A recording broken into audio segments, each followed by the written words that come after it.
Hi, it's Rabbi Lewis wishing you an early Shabbat Shalom on this rainy morning in May, and thinking about PARASHAT NASO and something that pops up in there, and it's a concept that sometimes the translations that we choose for our Hebrew words make less sense than if we just use the Hebrew words.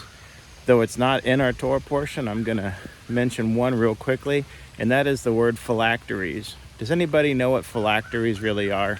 We use this to translate the word tefillin, which are the leather bindings that we would wrap around our arm and on our head with prayers written in them as a sign of binding them for a sign upon our arms and between our eyes.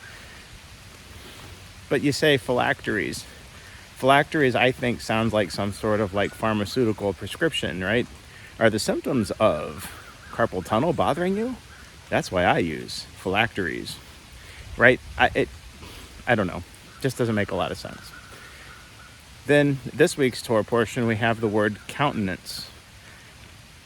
I'm 51 years old. I don't really know what countenance actually means. I thought it was like a children's word. When they couldn't say like counting, they say, I countenance to 10, right? Or incountenance would be maybe like not being able to keep all your joy inside if you're feeling a little incontinent. These words don't make sense. But countenance actually replaces the word panav, which is actually face. And perhaps it's because we have this issue in Judaism when we talk about seeing God's face, that it strikes us with fear. And we learn that no one's supposed to see God's face and live. And perhaps when we say, Yer Adonai panav elecha vichunaka, make God's face shine down upon you and treat you with kindness, there's this concern about what it means to see God's face. And perhaps countenance of God sounds a little less threatening to people. That's my hypothesis on the translation. But in truth, I really kind of like to say God's face.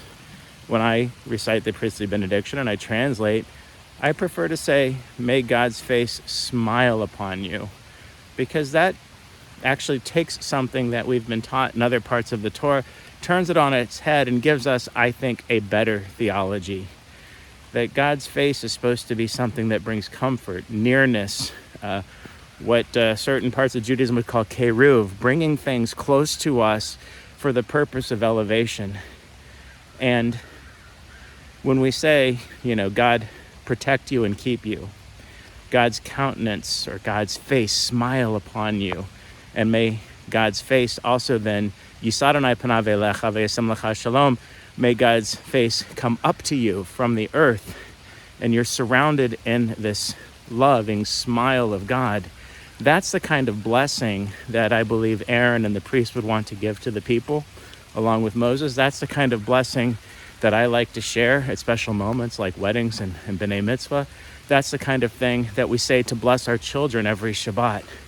Not about a fear of God, Yirat Hashem, but Ahavat Hashem, loving God, and a God that will love us back. And I hope that's what we will read as we continue to study PARASHAT NASO and the priestly benediction over this Shabbat. Hope to see y'all real soon. Hope the rain stops real soon. Shabbat Shalom.